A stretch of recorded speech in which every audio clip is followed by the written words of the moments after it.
me. I like that. When I was young, I had 2 pair of leaves. Besides that, the pinstripes and the gray. The one I wore on Mondays and Wednesdays. While niggas flirt, I'm sewing tigers on my shirt and alligators. You wanna see the inside? I see you later. Here come the drama. Oh, that's that nigga with the fake. Wow, why you punch me in my face? Stay in your place, play your position. Here come my intuition. Go in this nigga pocket, rob him while his friends watch it. And hoes clock it. Here comes respect. His crew's your crew, or they might be next. Look at they man, big man, they never try, so we roll with them. I stole with them. I mean loyalty. Niggas bought me milks at lunch. The milks with chocolate, the cookies, butter crunch, 80 lunch, 80 lunch.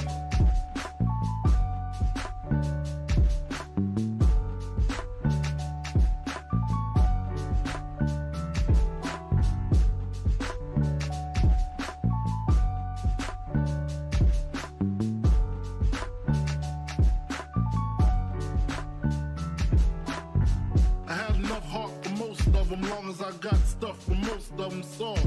Even when I was wrong, I got my point across. They depicted me the boss. Of course, my orange box cutter make the world go round. Plus I'm fucking bitches ain't my homegirls now. Start stacking, dabbled in crack, gun packing. Nickname Medina, made the scenes, took my Ninas. From gym class to in-glass, pass off for global. The only nigga with a mobile. Can't you see like total? Getting larger in waist and taste. Ain't no telling where this felon is heading. Just in case, keep a shell at the tip of your melon. Clear the space. Your brain was a terrible thing to waste.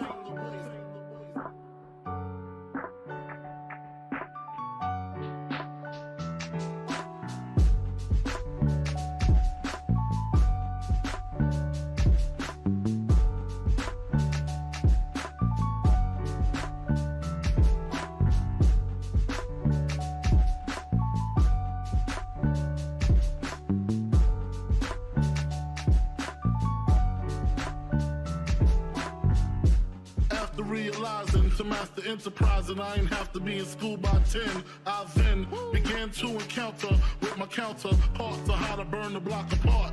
Break it down into sections. Drugs by these selections. Some use pipes, others use injections. Syringe sold separately. Frank the deputy, quick to grab my Smith & Wesson like my dick was missing. To protect my position, my corner, my layer. While we out here, say the hustler's prayer. If the game shakes me or breaks me, I hope it makes me a better man.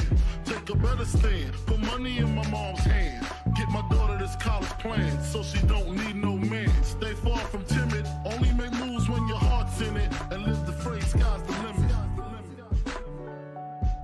Motherfucker.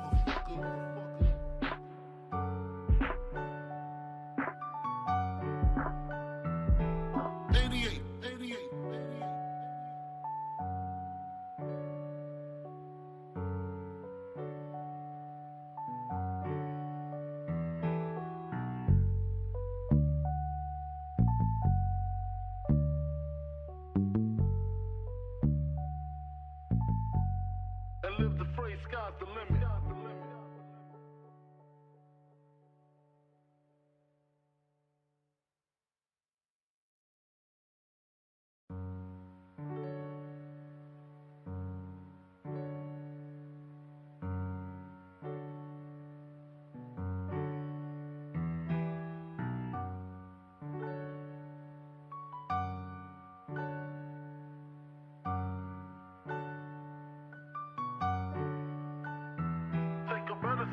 Put money in my mom's hand. Get my daughter this college plan, so she don't need no man. Stay far from timid, only make moves when your heart's in it. And live the phrase, sky's the limit.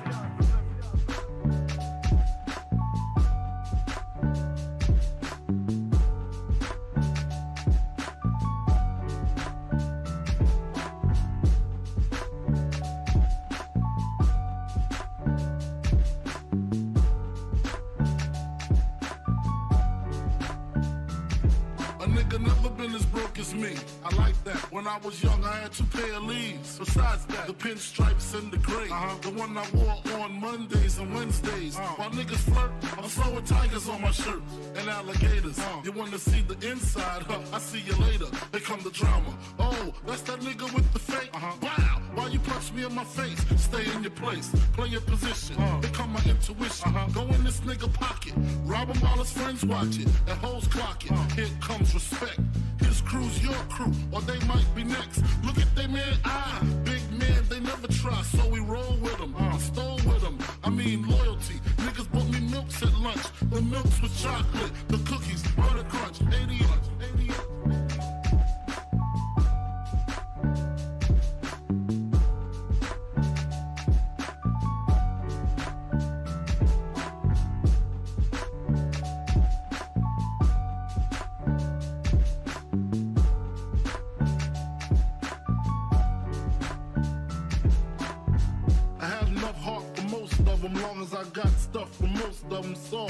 Even when I was wrong, I got my point across. They depicted me the boss. Of course, my orange box cutter make the world go round. Plus I'm fucking bitches ain't my homegirls now. Start stacking, dabbled in crack, gun packing. Nickname Medina, made the scenes, took my Ninas. From gym class to English, pass off for global. The only nigga with a mobile. Can't you see like total? Getting larger in waist and taste. Ain't no telling where this felon is heading. Just in case, keep a shell at the tip of your melon. Clear the space. Your brain was a terrible thing to waste.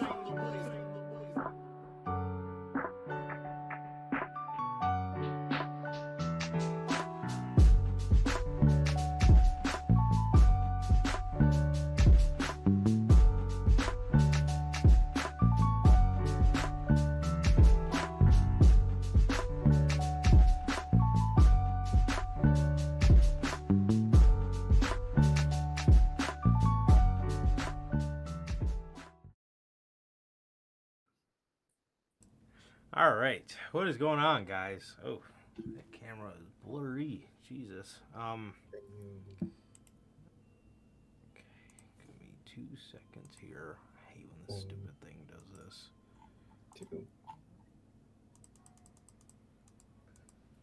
There we go.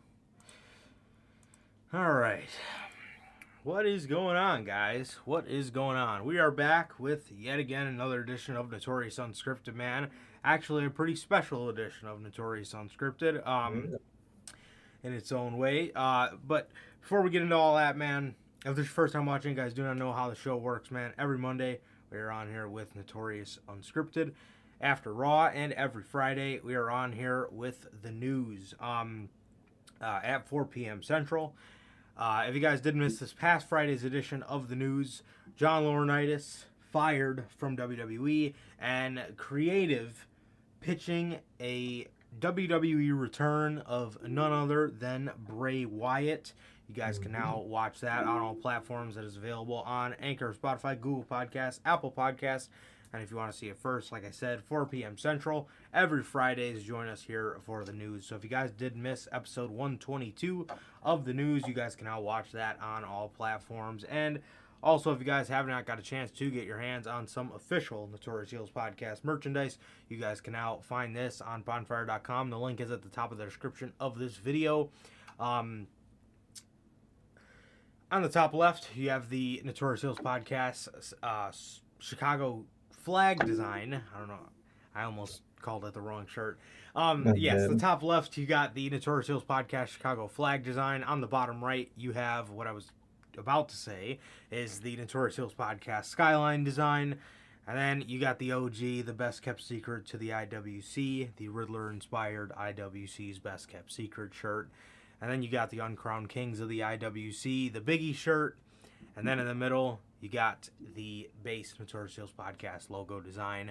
So all 5 shirt designs are available on, like I said, bonfire.com. And if you guys also need another spot to get them, you could also find our link tree on both mine and Sir K's social media pages, man. So, yes.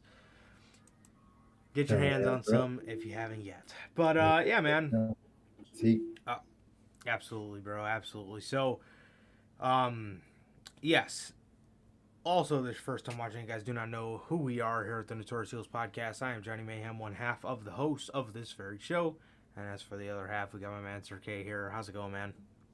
It's going good, man. Going good. Just been chilling out, man. Just been chilling out. Ain't been doing much, man. Just waiting for all weekend, I guess.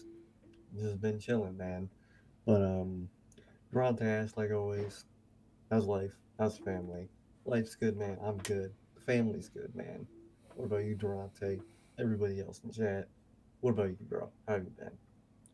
Yeah, man, I'm good, bro. I'm good. Yeah, bro, just chilling. Yeah, yeah, man. Wait for All Out. We got some exciting time. September is Hell yeah. usually always a pretty busy month for myself, so yeah, should be fun though. I'm excited, very excited about it. But yeah, nothing. Same thing I told you guys Friday, man. Nothing going on right now, but simultaneously a lot going on. So it's an interesting time for myself. But yes, Definitely, as man. Durante, as Durante asks, how's life and how's the family? I'm good, bro. Family's good, and he just responded, and it's great to hear that you're doing good, man. As always, thank you for asking, bro.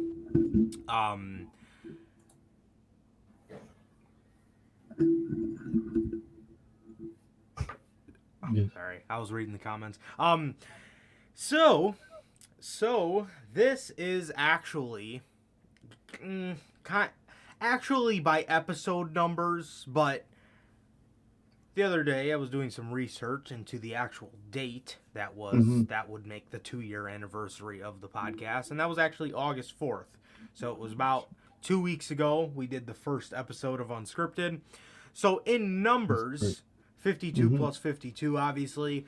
This episode is the 2-year anniversary, but technically not. But regardless, I just wanted to come on here and say a few words and celebrate Unscripted in its own way, man, because, yes, for those of you that don't know, brief Unscripted backstory. Me and Sir K were doing the fantasy bookings and stuff like that. For those, God bless you guys who were here for that. My God, you just heard pages flipping. I had my notebook out. I was flipping through pages of my fantasy bookings. Man, shitty fucking Call of Duty gameplay in the background. Oh, God bless, man. God bless. So, if you guys were here for that time, oh, bro, you have no idea how hard it was trying to play Call of Duty and fucking read off fantasy booking to you guys. I don't know what we were doing, bruh. Regardless, it was a fun time. But me and Sir K wanted to do something different. We wanted to obviously, add the second weekly show, but we didn't really have a weekly show where we could come on here and talk about what was currently going on TV because, we were talking about Nexus and shit that happened like 10 years ago at the time or a couple years ago. So, we wanted to find something, man, that we're a show that gave us a chance to come on here and actually discuss the weekly TV with you guys. And, I guess those fantasy bookings and stuff like that and the Mount Rushmores and stuff, those are good to go back and watch, man. But it's always nice to come on here and people, 9 times out of 10, man, you guys are going to want to talk to us about things that are happening currently, not old stuff. So that was kind of, so that was kind of where the idea came from. Just wanted to come on here and talk about weekly TV, I mean, with you guys, man. So then we started, we did away with the fantasy bookings and the Mount Rushmores and the top 10s and what was the other one? There was 4 of them. Yeah, there was Mount Rushmore, fantasy booking, top 10s, and what was the other one, man? It was there was something else. I gotta remember. What the hell was it? Give me 1 second. Video sort by oldest. Okay. What ifs? What if? Really? What was our what if topic? What was one of them? I don't know if we ever actually went through with one. Hold on. I gotta read some of these bitches. I definitely think I definitely remember doing them. I just can't remember what the hell we did. What if Cena joined the Nexus? That was one of ours. Okay. All right. Okay. That makes sense. Okay. Yeah. So yeah, man, we had those, and yeah, man. So Unscripted has been some of our best episodes, man. We've come on here and had some great Unscripteds with you guys. Just of things that are going on television at the time, and yeah, man, I just want to raise a can of soda up to Unscripted for always allowing us to come on here and rant, man. So it's been a hell of a run. It's been 2 years, a little over 2 years now. But yes, just thank you to Unscripted, and here's to many more. And thank you guys for always coming and hanging out with us, man, for sure. Definitely, man. Definitely. It's been an honor, man. Just looking back at some of these titles and shit I'm reading now, I gotta go back to see some of these, like top 10 WWE versus AEW dream matches. I want to see how that changed from 2 years ago. That's Definitely. crazy, man. I only did two what ifs, so didn't use that topic all that much. No wonder we don't remember it. But yeah, man, it's been a great ride, man. I'm so happy just looking back at how it was to what it is now, and it's really dope, man. It really is, man. Absolutely, man. Absolutely. And there's no slowing down. So here's to many more for Unscripted, man. Hell yeah, bro. Truly. Cheers. Absolutely, bro. Absolutely. Yeah, and that was the thing, man. That was the thing, man. I mean, we literally come on here and talk about these shows. Obviously, I have notes written down on what happened on the show, or else you'd hear a bunch of which you already hear now. So it'd be even worse. But the reason I think the reason we wanted to call it Unscripted was because you would always hear the pages flipping. Like, we were just reading off of the stuff we wrote down. And I was like, Jesus Christ, man, I feel like I'm reciting poetry every, whatever it was, Monday or Tuesday. So, yeah, man. But, yeah, it's been awesome, man. It's been awesome. And like I said, we're just getting started, man. We're just getting started. So, again, thank you to Unscripted for giving us the platform, man, to come on here and give us genuinely some of our best rants we've ever done on this show.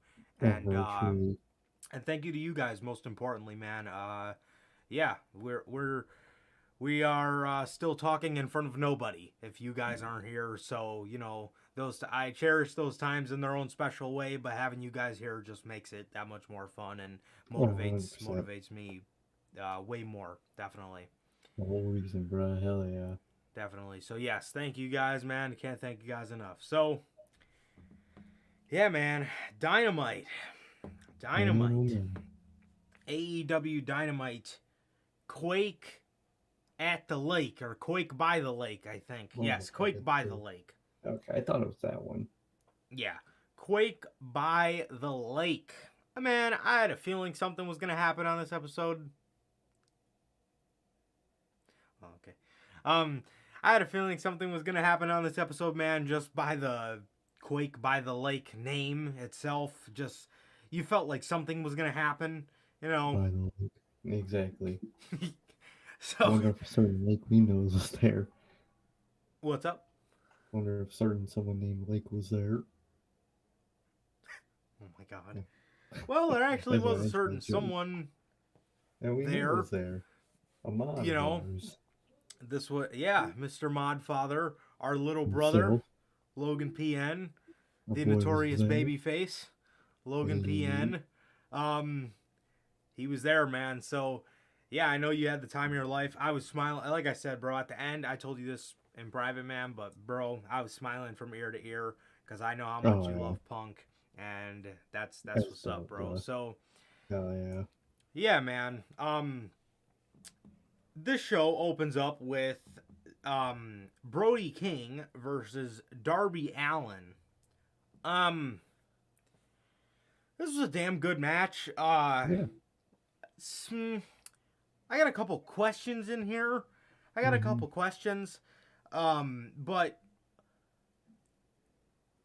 I seen a lot of people bringing this up, and I want to know what you think. On this episode of Dynamite, you might think there was a little... Do you think the blood was a little overkill? I think... I love the blood, man, I do, but I think they do it a little too much. For shit same thing they do with the tables. Every week. Oh my god. Blood. Every week there's table spots. Like, give it a break. It's not special when it happens every week. Now, on pay-per-view, and it's a big, like, Mox match, and there's blood everywhere. That's awesome. But every week on Dynamite, you don't need it, man. What about you? Yes. Yeah, I kind of felt the same way, dude. Literally within 30 seconds of this match starting, Brody King was just streaming blood. Yeah. And then that mixed with the main event, I kind of thought it was a little too much. And Yeah. one thing I would think, especially with them being an alternative to WWE, you would think they would kind of grasp the concept of like, Enough's enough. Like, yeah, like, moderation. because, and I mean, I get it in the sense that they want to do it because WWE never does it, but at the same time, like, you got to understand the simple concept, the very simple concept of less is more, and especially in wrestling, bro. Especially in wrestling, man. Like everybody always rags on WWE for things that they just do quarterly just to do them. You know, they got Hell in a Cell, and then they blow their load with Hell in a Cell matches in one show. You've seen enough of them for the whole year, and on top of that, they suck half the time.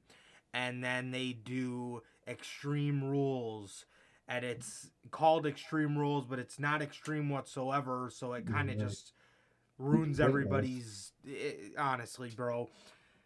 And I mean, look a couple years back with like the gauntlet matches every fucking week. You're gonna run the gauntlet. Now you're gonna run the gauntlet. Now you are, like, bro, come on now. Exactly. You would think they would kind of grasp that concept, but sometimes they don't, man. Like, and you bring up a great point. They do the same thing with like a table spot, man. Like every fucking week, they're through the table, like, bruh. It's like, come on now. They have that, and it's always the same damn little table that they have just sitting there with the cover on it. Like, why? Why is there a table there? Seriously. So yeah, man, this match was really good. Aside from, dude, Brody King was covered in blood. He was covered in blood, man. I mean, it's kind of like, my God, man. I mean, I know you want to look cool and shit, but Jesus, dude. I mean, save it for when it matters, man. Please. Honestly, man. Like, on 9 times out of 10, man, a random ass match, even if it is a big match, a big dynamite match like the coffin match, you know, even though it is a big deal, I mean, dude. You don't need blood, bro. You don't always need it. Exactly. Things can be a big deal without having to bleed. All of those Ciampa and Gargano matches, you know, those I don't think they bled in one of them. I don't think they bled in one of them, and they were all fantastic. Gargano versus Almas, my favorite match ever. The only piece of blood involved in that match was a little tiny dash of blood on Johnny's lip towards the end of it. And that match told enough storytelling in itself, man, just off the story, you know what I mean? I mean, you don't need blood to tell the story of a feud or a match, you know. However, the coffin match itself, I definitely thought it was the best out of the 3 they've done. I would probably say it would go Brody, Andrade, and then Ethan Page. Definitely. So, the coffin match itself was really good. Brody lost, but he lost in a very creative way. And yeah, I thought they put together a really good match, and most importantly, I thought they put together a really good match that wouldn't really have mattered if they used blood or not. Exactly, bro. It really wouldn't have. I mean, it was a good match without it, you know. I mean, we've been seeing blood so much. I mean, it really doesn't do much for me anymore. So yeah, man. Exactly, bro. Like, I don't get it, man. Yeah, definitely, bro. Definitely. So, yeah, but Darby was going for, he had Brody outside of the ring, and he was going for his tope. And as he does that, the light goes out. The lights. Please don't bring this back again. Please don't. God damn. the lights go out and they come back on, and Malachi Black and Buddy Matthews. Damn. I still can't stop calling him Buddy Murphy, bruh. I'll always call him Buddy Murphy. Seriously. Or just Murphy. Oh, God, they did do that for fucking... Oh, I did. I forgot about that. Yeah, he was Rollins and Murphy. Just Murphy. Just Murphy. Bro, what? What is he, a fucking alien? The fuck? Good Lord. Yeah, so Rollins and Buddy Matthews were standing there, or Rollins, Malachi Black. Good Lord, I'm fucking up all over the place. Yeah, Malachi Black and Buddy Matthews were standing there shielding Brody. Darby didn't really care, still went to hit the ropes, and Julia Hart swept his legs out from under him, and they started whooping his ass. They set the table up in the corner, had Brody do his cannonball through the, I don't know if he calls it anything different, but the cannonball through the table. Buddy Matthews went outside the ring, or no, sorry. Wait, yeah, no, it wasn't Buddy. Buddy went outside the ring to go open up the casket, and fucking Sting's just laying in it. He's just laying there with his bat, and Buddy just lets him get up. Sting takes forever to get up with his slow ass. He's taking forever to get up, and he finally gets up, and he's like, and you know, he starts beating up Buddy, and then he has a face-to-face with Malachi Black. I don't know what they're going for there. I know, they keep doing it, and they're making it look like it's just like a crazy standoff. It's really not. Like, No. It'd be a cool, like, one-off Dynamite main event where it's, oh yeah, this is gonna happen. That's pretty cool. But, like, they're setting that shit up like it's fucking Wyatt and Taker, bro. Like, what the... on God, bro. Bro, they don't need to stare at each other like that. They ain't like that. It's Sting, real, bro. It's old ass Sting. He's cool. He's not that cool. Definitely, bro. So, yeah, I don't know. I don't really know. I don't know where they're going. I don't know what they're trying to get at there. I don't know who that is. I don't know who's getting excited about that. Exactly. But honestly, it's not me, man. I mean, like Sir K said, bro. Like, I mean, it'd be a cool, maybe like one-off, or like maybe if they're in a tag match and get a couple minutes in the ring with each other or something, man. But like Malachi Black and Sting, like, I'll pass. The way they're building that shit up, if they waste a loud spot with that, good Lord help me. They would too. I think it will end up being Darby, Sting, Miro, and versus the House of Black. So yeah, definitely, man. And then I think we might see Lana debut, I because was gonna say, after that shit. Yeah, because if Julia Hart's ringside, and then what ended up happening later in the night, I could see Julia Hart getting involved throughout the whole match, kind of pissing off Miro, and then Lana comes out, or CJ Perry. God. So yeah, I mean, that's... Yes, it is. Yeah, man. So yeah, man. After this face-off, Malachi Black walks out. Sting's still standing there, just staring at him. Darby Allin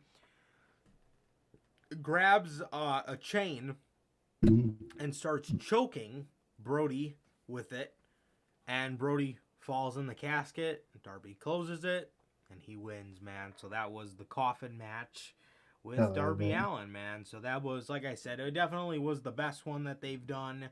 That was the best one. It really was. Like I said, maybe a little too much blood for my liking, but at the end of the day, it was still a really good match, and they still would have really told a great story without the use of unnecessary blood. Exactly. So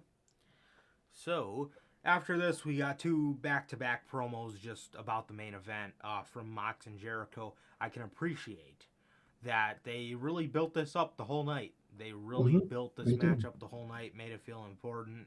As, yeah, man, they announced that next week they're going to do a House of the Dragon presented by Game of Thrones edition of Dynamite. Yeah. And they announced that next week we were going to find out the mystery partner for the Young Bucks. And then obviously there was something later in the night as well. Mm-hmm. But yeah, man, Andrade, Roosh, and Dragon Lee are going to be facing Young Bucks and whoever this mystery man may be. So, Oh, yeah. yeah. Next, we did get Andrade and Roosh versus the Lucha Bros. Mm-hmm. Versus the Lucha Bros in a tag match. I think this was a Texas Tornado match. Yeah, So, it was. Yes, I believe it was also a Lucha Rules match too. I think Was it? commentary said.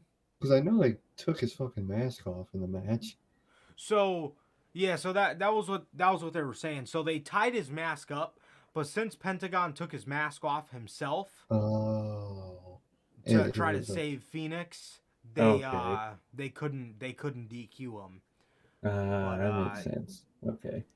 However, this match was really good. It was really good. Yeah. It was fun. It was a fun match, man. It really was. It was a really good tornado tag match. I think Rey Mysterio talked about for years like a Latino World Order faction. We gotta get something like that, bro. Let him buy Andrade. That's what I want, bro. And AEW has all the All talent the to do it. Dude, And 4 of these guys are in the match. Literally, bro. You get Andrade, Roosh, Lucha Bros. Who the fuck else? Dragon Lee. They kind of already got him in there. Yeah, Sin Cara. Samurai. It's Samurai Del Sol, wasn't it? Yep. Yeah. They had to get Fuego in there, bitch. Fuego Del Sol, yeah. I'm dead. Yeah, man, I mean... join the group and they never let him. Oh, bro. Yeah, that would be funny. That could be like a really funny BTE skit. Yeah, oh yeah, Fuego he's always trying to join the group. They don't fucking let him. But like, bro, they need a faction like that, bro. That shit would be so heat. Mm-hmm. That's why I wish Fuego was in this company. Have her be the voice of that faction. That's what I was gonna say, yeah, because knowing Tony Khan, he'd probably have fucking Alex Oberhantes be the group for the damn, or the voice for the damn group. Fire his ass. I say it every time we talk about his ass. Bro's garbage. He sucks. Horrible. Absolutely horrendous. He is god awful. Dude is terrible. Awful, bro. Dude, I'm so glad he does this a lot less. But that period where he always make himself like the center of attention, wearing all that stupid shit and fucking. Oh my god, I'll never. Bro. When Dude, he was dressing like Valak, bro, kill me. Bro, that shit was the fucking worst, bro. Bro, you dressed up like Michael Jackson one week, like Valak the next, fucking. Like, bro, what are you doing, bro? Horrible. Absolutely horrible. And then the one week he dressed up like a fucking biker. When he was wearing like all black leather, like, dude, what the fuck are you doing? Gloves and shit. You look like the biggest fucking dork. Like, dude, bro, get out of here, man. You would always look like a fucking dork too, man. And I remember one entrance specific, man. I don't remember what he was wearing, but I remember the Lucha Bros looked cool as hell coming out, and then his ass walked out like the goofiest fucking outfit in the world, and it just ruined it all. Like, I think it was like some bright red or something. He was wearing like all bright red leather or something. Like, bro, how do they say, yeah, you go out there? What? I tell him stay his ass in the back. Seriously, man, I genuinely have no idea how he managed to get himself in that group. I really He don't, bro. takes so much away from the act. I really don't understand how Tony Khan like if I'm Tony Khan, I'm kind of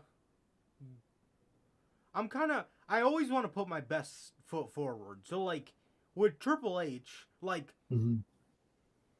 Triple H would never put something together that the fans would say like, eh, like Exactly. this is ass. Like the first day, you know what I mean? Like Exactly. obviously everything Not he everything goes did through. wasn't fantastic, but Exactly. at first everybody was like, oh, you know, this could have some upside. You know what I Exactly. mean? Like And then the it never Forgotten ended up. Sons. Exactly. Like, okay, maybe they can make something out of this. They have a concept here. Yeah, back in But, NXT, and, they you had a know, cool name, a cool theme song, and it just didn't work out. yeah. But it And was, it's like, mhm, you know, he never, he never really put anything together that was like, this is horrible from the first time. exactly, And every time he did do something like that, it was like Velveteen Dream. Everybody's a exactly. jobber, you know, were they chanting at him, Patrick Clark, and he ended up being the best fucking thing about the television show in a couple At the months, you point, know. exactly. But like if I'm Tony Khan and I put this together and I put this group together, like you didn't do any kind of test runs to see like how that would work and like Exactly, bro. You can think like, let me put these serious ass lucha brothers in a faction or in be led by this fucking goon. Yeah, and yeah, like even the Trustbusters. Exactly. If they pretty like, much how does that get greenlit? honestly are kind of the same situation with Death Triangle. I mean, it's Yeah, like you I put get like, Pac, who mm-hmm, like literally from day one, even stemming back to WWE, loner, mm-hmm. Oh always yeah, by himself. His best work comes from him being by himself. And what do you go and do? You from a go and trio put of the him Lucha Bros. in a trio with not guys that are from England or maybe two badass dudes. You put him in a Yeah, trio with the Lucha Bros. like How the bros just fuck don't does that fit. get? How does that make sense? How does that Yeah, like you just said? How do you greenlight that? Oh yeah, that looks exactly. awesome. We'll one up you. Well, then now we'll add Alex Oberhantes to you, who has probably the cringiest form of charisma I've ever seen. Dude, Penta says gotta be one of my most hated things. And thing is, at first he would just that's just how he would talk, and then he realized that that was like his thing, and he made it his thing. So Penta says, I hate it. Anytime I It's hear awful. that, I get physically angry when I hear Penta says. Same. It's the dumbest thing I've ever heard in my life. Why would a translator trying to act cool say Penta says? It's like if fucking Asuka in Prime NXT had a manager and that motherfucker were to go, Asuka says, like what? Or like Like, dude, you imagine sound fucking so Paul damn Heyman. stupid, bro. Brock says, what? Like, dude, don't. I'm That's at just stupid. or we're bringing up these examples with the Latinos, but imagine Zelina Vega. Yeah, Andrade says, "What?" what? If Andrade says he about to speak Spanish into the mic himself, and it's always cool when they do that too. When they speak themselves and they speak some fuck whatever language they speak, and you don't understand a goddamn thing, half the time it's cool because that's to a point where they're so angry they just start talking shit. You don't know what the fuck they're saying. They be talking crazy for all I know, and it's cool. But Exactly. saying Penta says is the dumbest thing in the world. I hate Alex Oberhantes, Mm-mm. and they need to rebrand all of them, like Yes. in some together. And a faction like that is not only what's needed, but it would just be cool as hell, bruh. Yeah, it would, man, and yeah, I just don't understand. If I'm Tony Khan, man, I really don't understand how. I don't understand how you see or even like, I mean, you don't even have to listen to people on the internet, but like, even if you see people say, "Oh, well, this guy's ruining their credibility," but just watch it on television. Like, who is Exactly. invested in the Lucha Bros anymore? You Who know what I can mean? be, bro? Like, they'll do something cool, and then his ass will come out, and you're like, oh, yeah, back to reality. It's like, come Exactly. on. They can't be cool. Yeah, it's just, it's just not good, man. But the fact that the Lucha Bros didn't get the opportunity to turn on Pac last year around All Mm, Out is criminal, bullshit. because Exactly. that's another thing that Tony Khan kind of does sometimes. If he has a plan and the plan doesn't go through necessarily when he wants, He so just doesn't sometimes do he'll it. just scrap it And it's like, because what? he thinks that it wasn't meant to be or something. I don't know what he thinks, but And it's like, dude, if you're gonna do it anyway, then just do it eventually, man. Because if exactly. you were gonna split let's say you're gonna split a tag team up, and it doesn't go through at the time you're gonna do it, all that would be in my mind is them being split up by now. So I wouldn't be able to book them Same. to their fullest as a tag team anymore. I would eventually have to break them up down the line. It's just logic, and you could clearly tell that's what happened with those two, or with that trio. He was gonna break the trio up, maybe didn't go through with it, and I don't know what to do with them anymore. But they're still gonna be together. Why? Yeah, it's like, go You're just through with wasting it, bro. everybody's time. Exactly. Because now we've had to watch another year of just nothingness from the Lucha Bros. Exactly. You know, as to where, as opposed to last year, if you would have put them with Andrade, That shit would be their heat. AEW run might have really taken off by now. You never know, Mm-hmm. and now we will probably Exactly. never know. Because, like you just mentioned, like if I'm TK, if I'm TK, I say to myself, you know, why are they not broken up? There was a Mm-hmm. time in my run as a, head booker of a company where Mm-hmm. I thought these guys need to break up and I'm going to go through with it. So what changed? Nothing. Exactly. Nothing. Nothing. So do it. You're You know? mentally still in that idea of them. You just don't do it. It just makes everybody. It's just worse for everybody. Just do it. Seriously. Those four, or those three, Lucha Bros and Andrade, and even Roosh, I mean, he's in Yeah. the group now.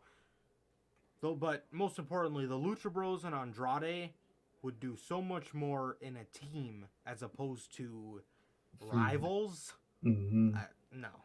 Exactly, bro. Exactly. Uh, this was a very good match. I really did enjoy Yeah. this match. This was really fun. Um, I mean, my God, you got a name for the group and everything, man. I mean, add some add some Lucha Brothers into that group, man. Please. Exactly, bro. Please. So towards the end, they tied. I believe Andrade tied Penta's mask to the rope as they Mm-hmm. started beating up Phoenix. Penta took his own mask off. Alex Abrahantes went to throw him a new one. Andrade threw it in the crowd. They hit Ray Phoenix with their finishers and won the match, man. So yes, they did complete this feud. I don't know if this feud is over with. Um, these guys have kind of been tethered together for about a year, so Mm-hmm. kind of Exactly. off and on. Just Yeah. stop and start booking. It's another thing. Oh yeah. But And another thing about this feud, man. It's all like we're just shitting on this shit, but it's just me, just us, just what we would do with this. You know what honestly, I mean? honestly, So it's not really definitely just shit. I'm not like, oh, Tony Khan's garbage. He doesn't know it. no. It's just what we would do. All right, because a lot of fans do like them not being in a team, and they like Alex Rodriguez. Couldn't understand why, but people do like it. You know what I mean? But another thing I would like about this whole Andrade Lucha Bros mask situation, since Centrale kind of has that, they kind of do it, but then they kind of don't. They're kind of half-assed with it. He has that like mobster cartel vibe to him. Mm-hmm. I would love if it was the reverse, where he cared about the culture of the lucha mask whatnot so much, where if anybody else tried to take it off like the way he does, he would get pissed, even though he's not even with the Lucha Bros at the time. And I think just an element like that would be sick. Like, oh, that's us. You're disrespecting us. That shit would be cool, man. I don't know. I feel like something Definitely. like that would be a lot cooler. It could bring up like those mob leader vibes even more. And he just does it himself, and it's just damn, just generic heel shit. Yeah. And it doesn't, it really makes that much less sense because Yeah, Andrade himself was a was luchador before. for He was La years. Sombra, so Exactly. he wore a mask, and then he's just disrespecting the fuck out the culture, and Yeah, it and doesn't make sense, man. it'd be so cool for like him to try to incite them into his group. He could say, I was, who I was. I was in Sombra. I was this. That shit would be dope. He could have like a not like a one on one, but like a deep moment with them to get them in the group. That shit would be dope. But he's Yeah, just doing he just heel hates him antics. for no Exactly, reason. for no Why do you reason. like? Why do What you the hate fuck? these guys so much, bro? What's the beef? Seriously, bro. And the real question is, where did a friendship with Pac ever come from? Who the Yeah, fuck? Like, what the fuck? Did you guys meet on Kick? Like, what? we all What? just, man, my car broke down. Can I ride on the next show with you guys? I bet. What the fuck? How did All this right, shit we're gonna be a start? group. How did y'all Seriously, become homies? At least give us a backstory. Maybe it would be a little more, understandable if you gave us backstory. Yeah, he saved my kid's life for some shit. Make oh something up. I shit. don't fucking know. He saved my life in a fucking motorcycle accident. I don't fucking know. I got hit by a fucking train, and he helped me. I don't make something up. I don't fucking know. Yeah, I don't know, man. I got cheated on, and bro was there for me. Something, Yeah, something. like honestly, dude, like where does that come from, man? Where the hell does Exactly, that come bro. from? I believe one week Pac just came out and just said we are Death Triangle, and that was kind of it. So next, man, we got this definitely my favorite part of the show, the Young Bucks. Oh yeah. The Young Bucks, they're walking with Brandon Cutler, and they go into Hangman and the Dark Order's locker room. As soon as they walk in, there's John Silver. Hey Brandon, stay afterwards so you can film a BTE bit with us. Yes. What the fuck is funny, bro? Bro, I'm You telling you, suck. How about that? I This hate group this. sucks. I hate Look at the your four group. of them in this group: Fucking Silver, losers. Reynolds, Ten, and Uno. Everybody else dipped. And there's a fucking reason why. And it Exactly, boggles my bro. mind that even Tony Khan himself would see a group like the Dark Order, who had Brody Lee once as its leader, and all these talented people in the group, and he Mhm. would just let it go to shit. That boggles Exactly. my mind, man. I do not get that, bro. How do you let Stu go? Stu and Uno and Stu, bro. They were such a great team on your roster. How do you let them go, bro? And how do you keep Silver and Reynolds, bro? It thing is, like I get keeping a comedic act, bro, but at least comedic acts they gotta evolve too. They haven't evolved at all in 2 years. It's like they're the same. They make the same fucking garbage jokes they did 2 years It's ago. like the same stuff, and it's like even like when I think like comedy but serious, I think about a guy like Kurt. I think about a guy Hmm. like Kurt who he can have these comedic segments, or like even Matt Riddle. He can Yeah. have these comedic segments and make fun of himself, but at the end of the day, he's a killer. Like Hmm. that's how the Dark Order should be, and they're kind of joking. It's just weird. It's not even like funny. Yeah, It's like they're just weird now. They're just a bunch of weirdos. they It's like, really are. what? Like, what is this group, bro?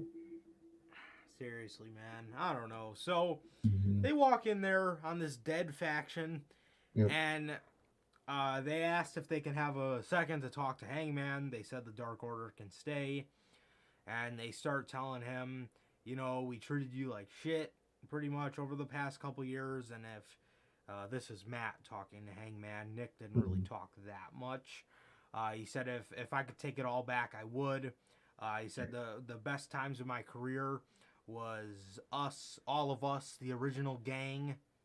We all know who that is. Uh, Running the world, and Damn. eventually starting a revolution that is now known as All Elite Wrestling. And he said, you know, things were great for them, and those were some of the best years of their life. But it seems once they got here, everything all changed, and he don't know if it was the money, he don't know if it was the fame, the TV time, but something made things weird between all of them, and it was never the same. And he says those were the best years of his life, and he just wished he could get the time back, and he wishes that he could enjoy the journey way more than the destination.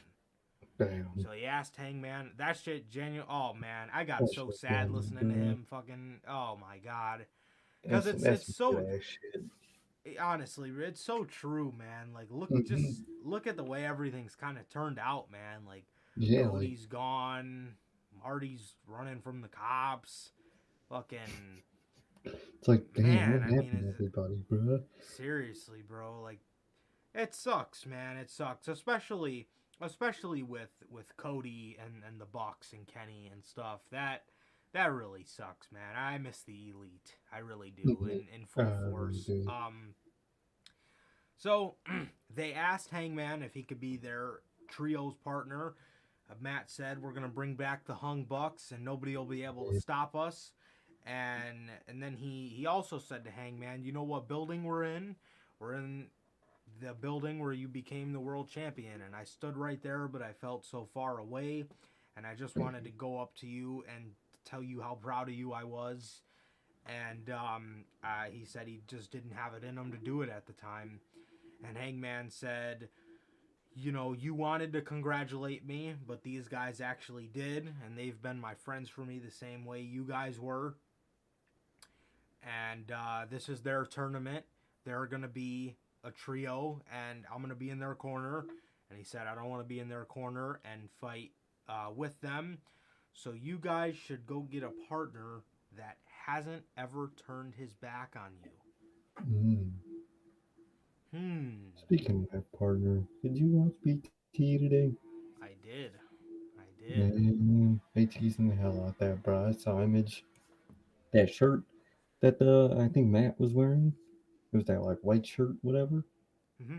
and he held up the M and M's, or no, it wasn't M and M's. It was that. It was a yellow shoe, right?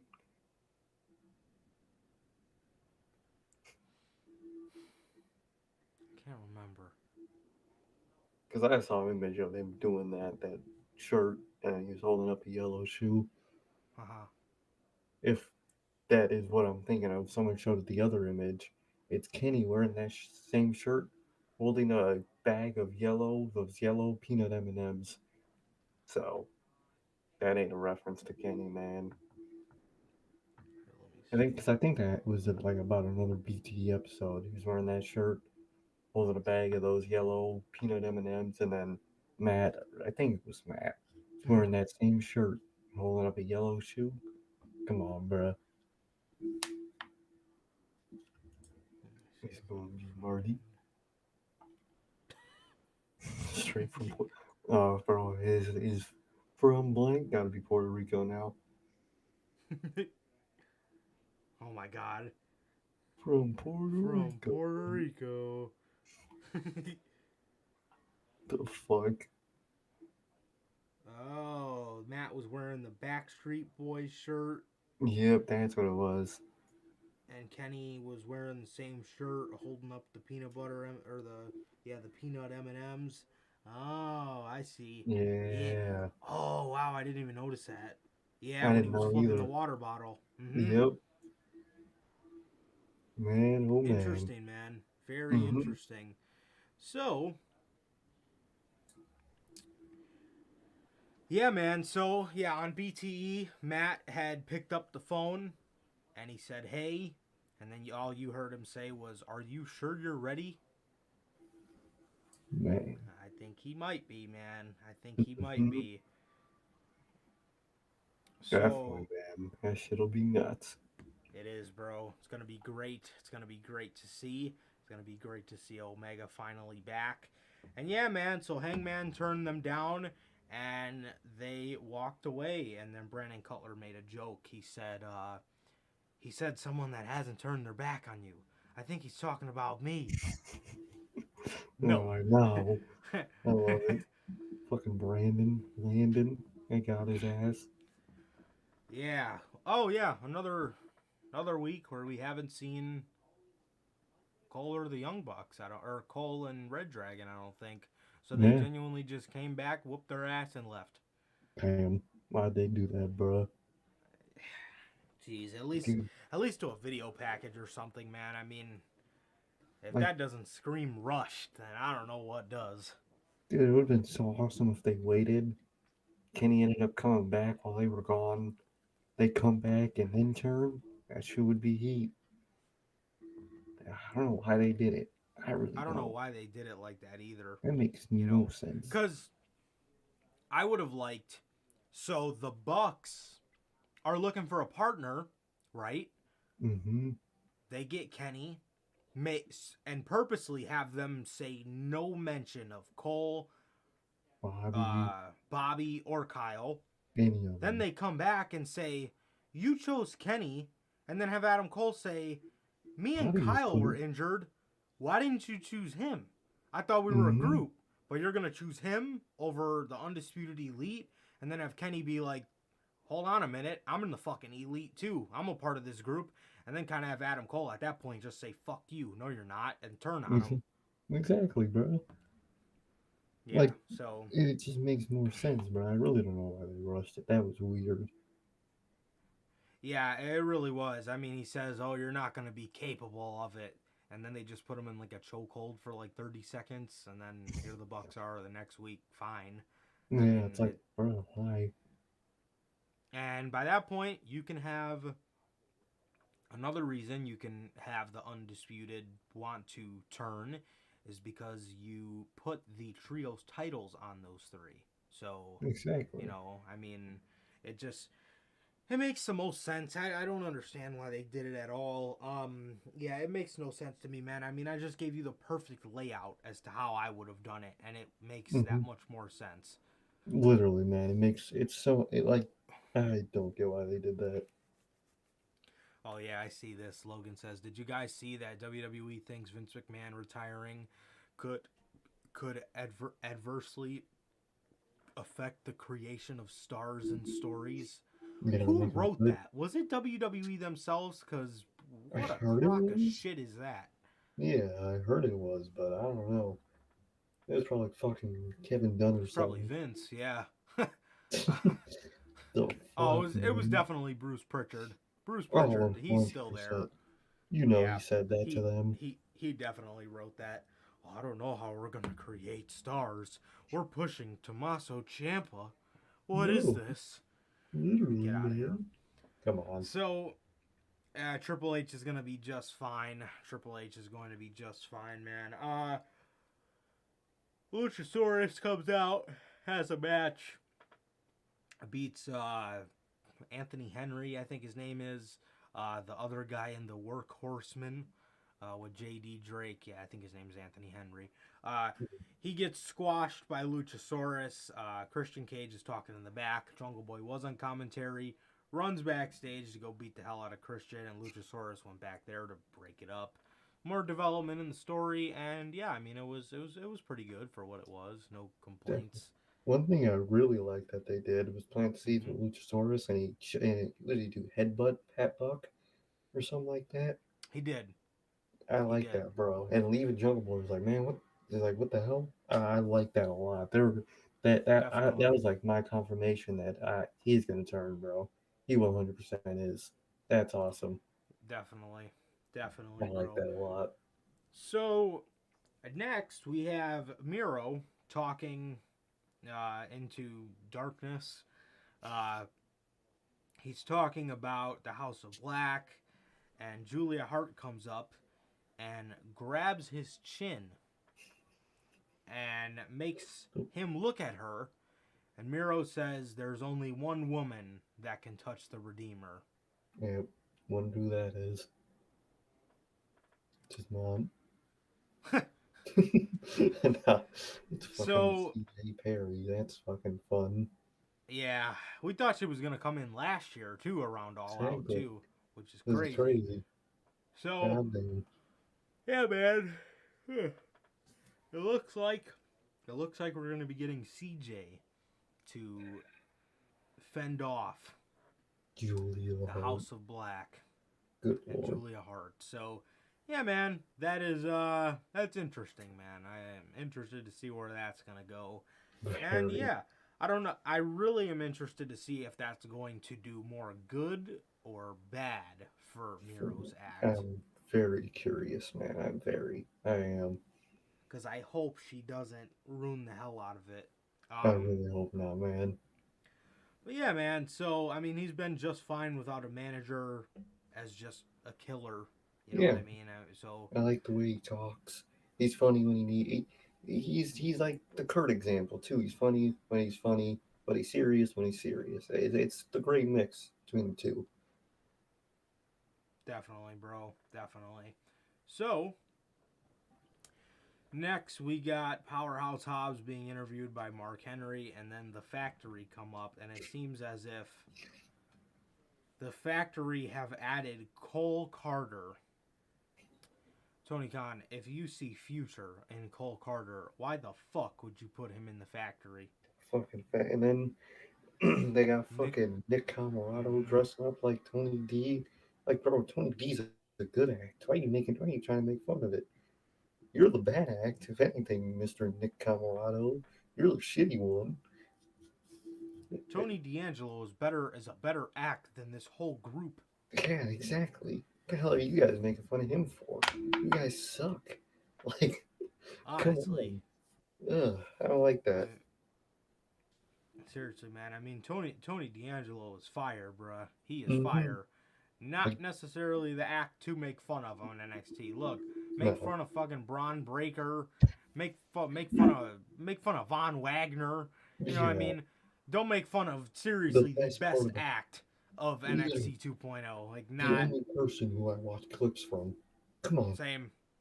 Like, and in turn, Santos Escobar as well. Yeah, that's true. Yeah, too. Yeah. He is fucking it's like, fire, man. Oh, 100%. Both of them. Man. Exactly. Both of them, man. And it's like, don't make fun of that, especially when you're the fucking Factory, bro. Y'all been jokes ever since you were a thing. Seriously, man. Horrible. Jay Lethal comes out with Satnam and Sanjay, and they're talking about Wardlow. Wardlow comes out and he tells Jay Lethal he's got another title shot if he wants it, or he accepts his challenge or whatever it was. And then he says, in the meantime, he's going to come down there and beat all their ass right now. And as he's speed walking to the ring, FTR come out to help their former Pinnacle stablemate. Oh, man, dude, that group was so pointless. I totally forgot. Yep. Dude, at first I was like, oh, FTR, that's cool. In my mind, I was like, I don't know if I've ever seen this before. Totally forgot they were a thing, bro. Genuinely, you just made me remember Pinnacle was a thing. Wow. That's how fucking pointless that group ended up being. Good lord. I know why it was FTR. Good lord. Yeah, it really was, man. It was such a pointless group.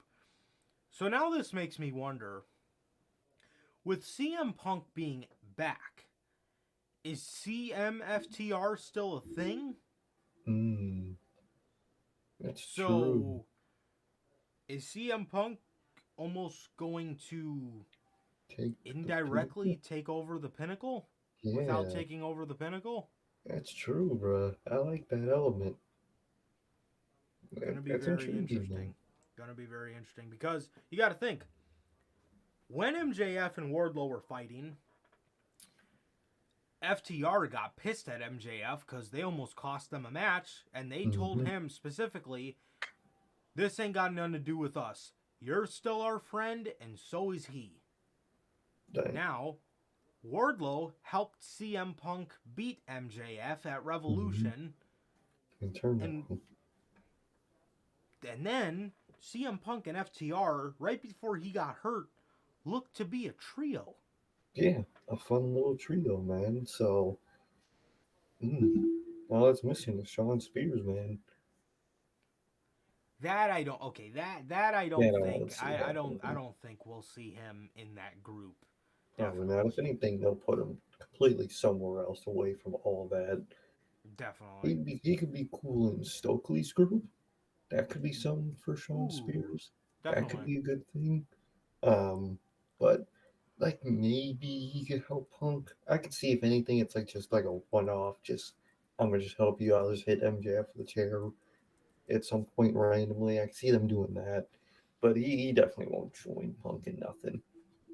No, yeah, because he was like the last guy who was like really loyal to MJF. So He was always still with MJF overall. so these guys get into the ring. Lethal, Sanjay, and Satnam jump out. So yeah, man. Yeah. So that was that. hmm That was that, man. And we get another one of these cringy backstage segments where Daniel Garcia's trying to cut a promo, but Anna Jay starts yelling at someone and starts choking him out. I knew this was gonna suck. I didn't think it would be that bad, bro. How did they make Anna Jay insufferable, bro? How? Honestly, bro. Honestly. Dude, It's like, and I feel bad for Garcia because he's genuinely standing there trying to cut a promo, and then she exactly. just starts like yelling, and it's like, oh, good lord. I hate it. I hate it, bro. At this point, now, not even because of Jericho or the overall JAS, it's the idiots they added that makes me not want the JAS. I miss the original group. The Bro, I'm original group telling was you, fucking fire. it was so simple. It was great.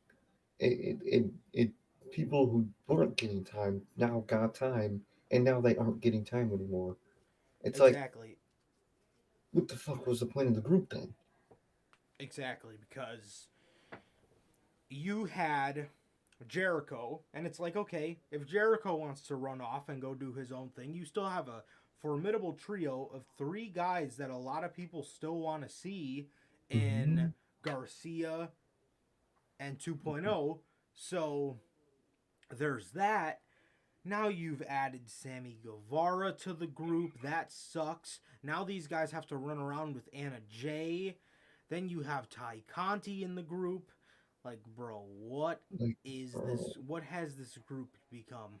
literally, it's like, bro, am I watching, am I watching the JAS or am I watching Inner Circle and Dark Order in a group together? Like, I don't want to watch that.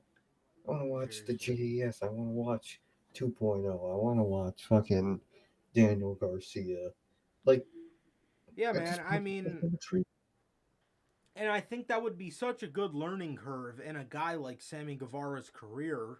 mm-hmm. He he he fucked up. flopped. He flopped. He He flopped he himself. flopped. He he fell flat on his face. He failed as a Mm-hmm. singles. He doesn't get to be bailed out by Chris No, Jericho. No, it's called you go fix back to your the fucking drawing board and you fix it and you find what you fucked up on.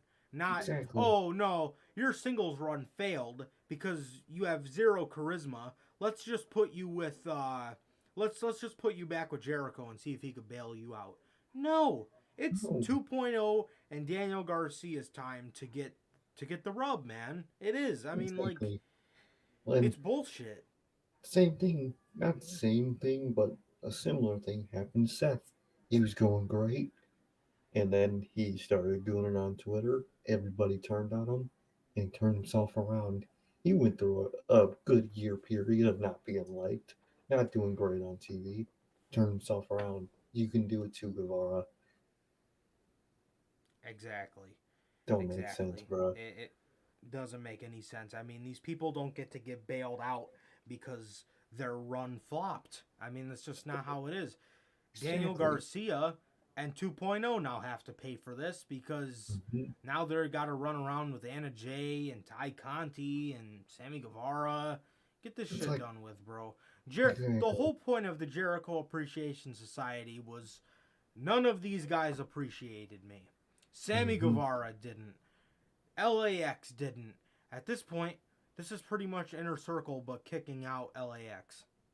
That's it. Exactly. So, yeah, dude, just end all that side. Just make it the original JAS, please. I hate Guevara in it. I hate Tay Conti, and I really hate Anna Jay in that shit. Yeah, I mean Sammy flopped, bro. He Sammy flopped, bro. flopped, and it's He flopped nobody's fault himself. but himself. Um, Exactly. You gotta tell his ass and to they can, mhm, yeah, and they can blame the fans and do all oh, that. fuck you. I jump off tables, and you Mhm. guys don't like me. You Okay? suck. Yeah, you're annoying. Your relationship is annoying. I don't want to see it. Tony Khan should have told his ass, you failed. Take yourself and repackage yourself. That's what you got to do now. Because Come up with that's the something whole point different. of AEW is you book yourself. If you overall, they still book you and they still fuck up themselves. Tony Khan still fucks up booking good things, but in that Sammy Guevara case, he fucked up himself. He has to fix himself. You know what I mean? So, Absolutely, absolutely, man. Yeah, it's ridiculous, bro. But next we got the we got a match: Madison Rayne versus Jade. Uh, mhm, didn't last too long.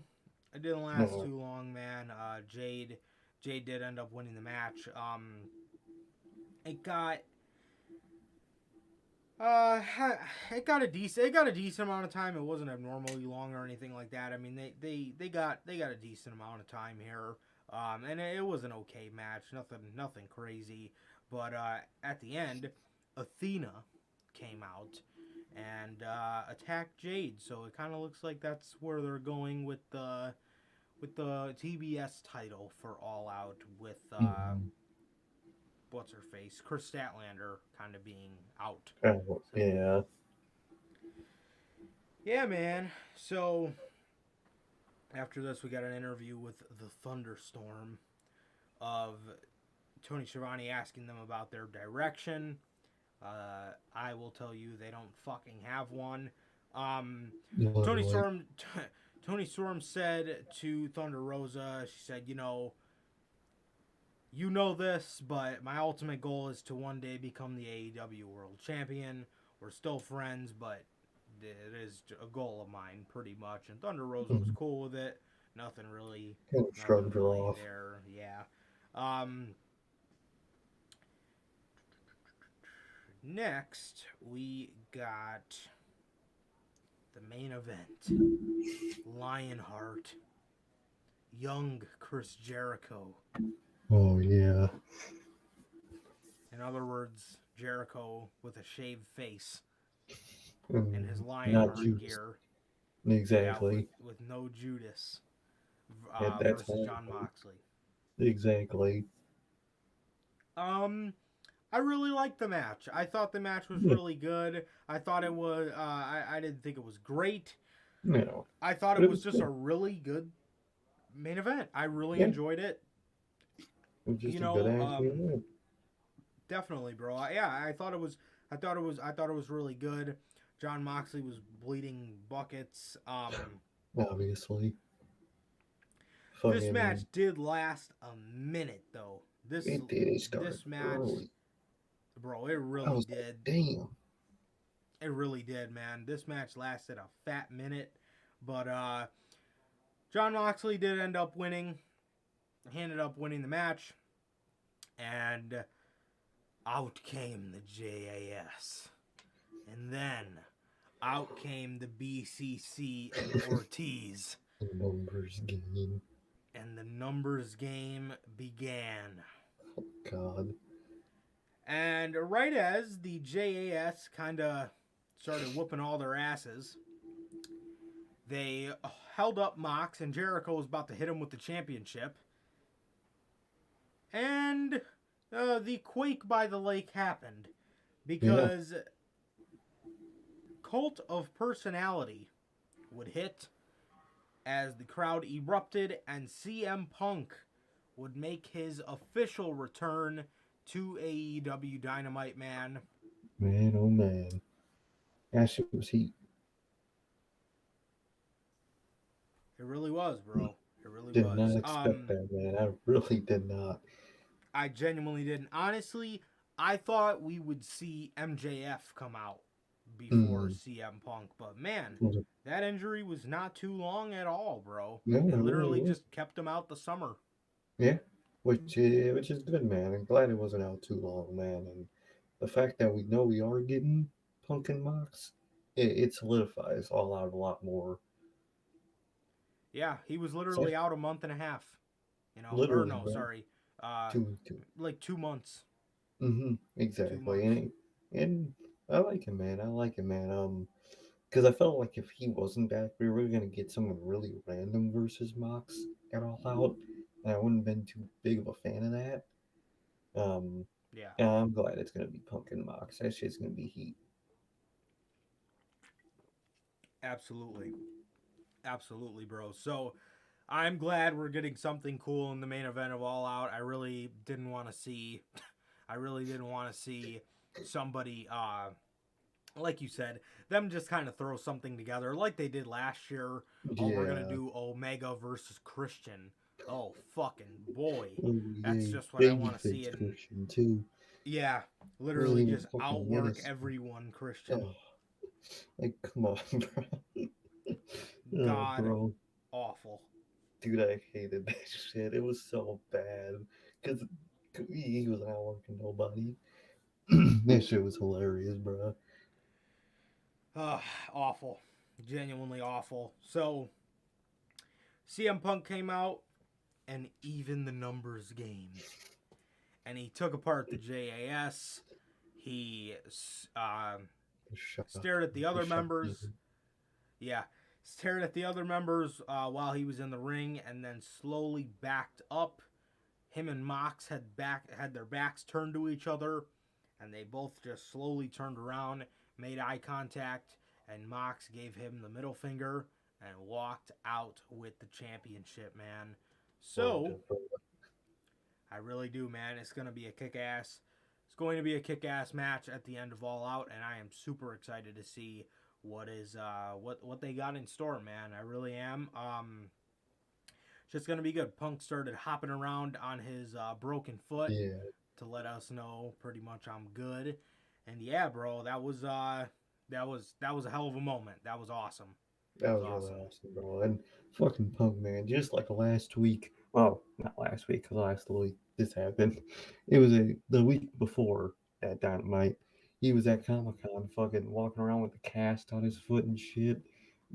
Acting all sad and shit. He's the best, bro. He's an amazing liar. He really is. He loves to lie, bro. He's on his Definitely shit. Bro loves to lie. Yeah, man. So that was the week of Dynamite. Nothing happened. Well, let me stop myself there. We got probably the greatest heel turn since Tommaso Ciampa's on Rampage, and dude, Logan was there to see it. Sonny fucking history. Kiss turned and joined the Trustbusters. Fucking A, man. He got to see history live, Logan. We did, bro. Got to see Sonny Kiss turn and join the Trustbusters. What the fuck is that group? What is that group, bro? Come on now. Come the fuck on, TK. Like, bro, why is that a thing, bro? Like, I Get swear to on God. Bordeaux, sign his ass, have him do something, put him in Stokely's group, something I don't fucking know. Not the Trolley Busters, bruh. Come on. Awful. Fucking awful. What was the thought process behind that? Come on now. What? Just, Come I on. got it. You know, we used to elevate this group. Who? Sonny Kiss. Hmm? Fire him. Just He fire is him. awful. Get He the is hell out of awful, here. bro. That shit sucks, bro. Everybody but Parker Bordeaux fire from the Trust Busters. Dude, seriously, dude, he is literally the only one with promise, and the fact that he is affiliated with that group, his promise is He ain't probably doing going to nothing. go down like that. Oh, bro, he's gonna be fucking ruined by that group. You know, oh my God, man, have him do literally anything but that. Good lord. That happened on Rampage, and yeah, then there was nothing really from Rampage, to be honest. No, Yeah, that was pretty much the only thing worth talking about. that was unbelievable shit. So the one thing on SmackDown we could probably talk about, well, Gunther Boot. and Shinsuke Nakamura put on a damn good match in the main event of SmackDown, and Triple H played IC title build-up packages the whole night. Wow. What a fucking concept! What Making a new fucking title concept! look good. What a concept, man. Who would Holy have thought? shit. How hard is it, man? Good lord. And Apparently, really hard. Apparently. you would so know that Triple H is in charge, bro. Have you seen those Cardiff shirts? Or not Cardiff, those Clash at the Castle shirts? Mm-mm. It's literally the most NXT skull you'll ever see with the Is it Cardiff on? logo on. Is it on? Cardiff. Is it on WWE Shop? It might be. I just saw a picture of the shirt. I don't. It probably is on the shop. Let me check. But it was the most fucking NXT ass Triple H shirt you'll ever see, bruh. Why you call Oh, it Cardiff? the one with the United Skulls. Kingdom and the Wales flag coming out the skull. I think so. It has the two. Yeah, it has the two Yeah, flags, yeah. bro. Oh That is wow, the that most Triple this H fucking fucking mark. production shirt ever. No, but that's the thing I like about Triple H though is that's the thing I like about Triple H is he. Oh wow, WWE Shop is owned by Fanatics now. Oh, really? Damn, they got good ass quality shirts, bro. Wow. Sometimes I get like my little basketball shirts off there. Nice. They're like bro. super soft. Their Holy shit won't shit. feel like towels anymore. Who the fuck were they using before? They need to go out of business, bro. I'm telling you, Yeah, those fucking towels they were selling. this is literally the most Triple H thing I've ever seen in my Bro, life. literally. I wonder if they got anything good on here nowadays. Let me see. Fuck, they might. I have to see, bro. Hold up. I gotta pull that website back up. I haven't been on here in Dude, I would forever. love to see the last time I purchased something off this damn site. I think the last thing I did was when all the Fiend stuff was on sale. Oh, same, definitely. After they fired them. Fucking a year ago. Seriously. New arrivals. Yeah. There we go. I'm assuming all these new shirts are made by Fanatics brand. Yeah, I would Oh, think. they got a Cody water bottle. Katie. T-shirts. Okay, let me look. Right, that Edge one is garbage.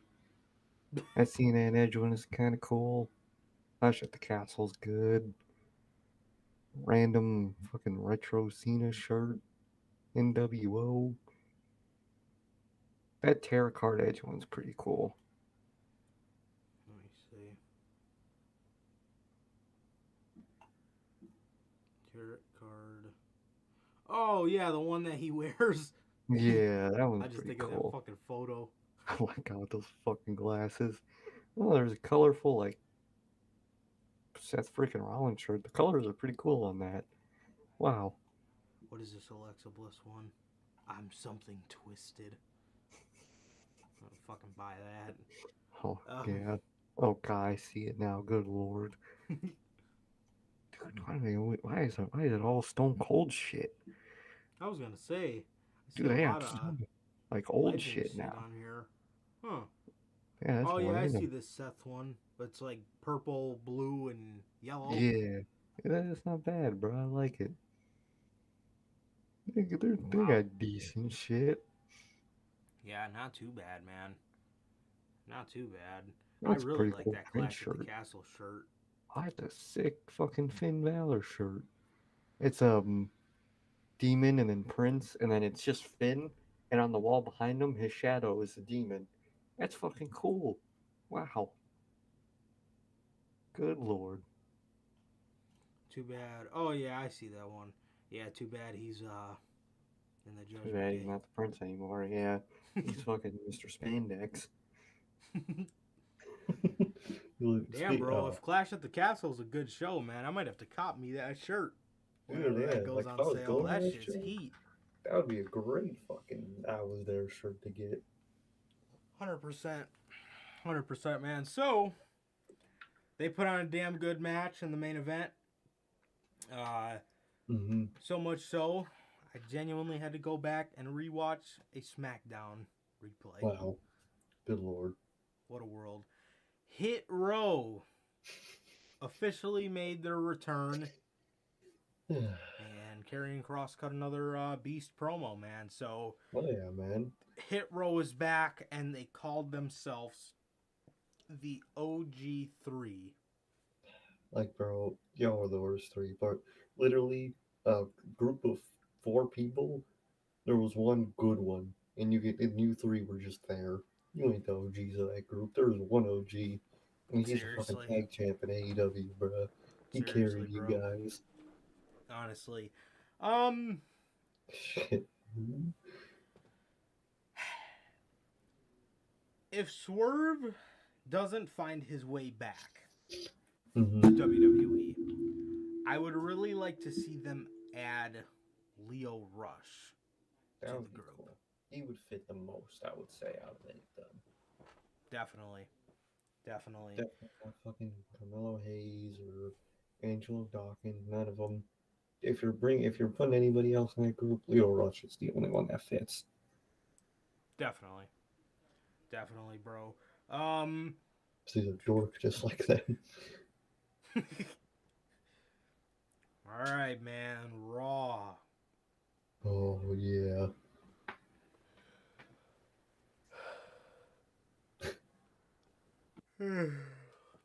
Yawning. Yep.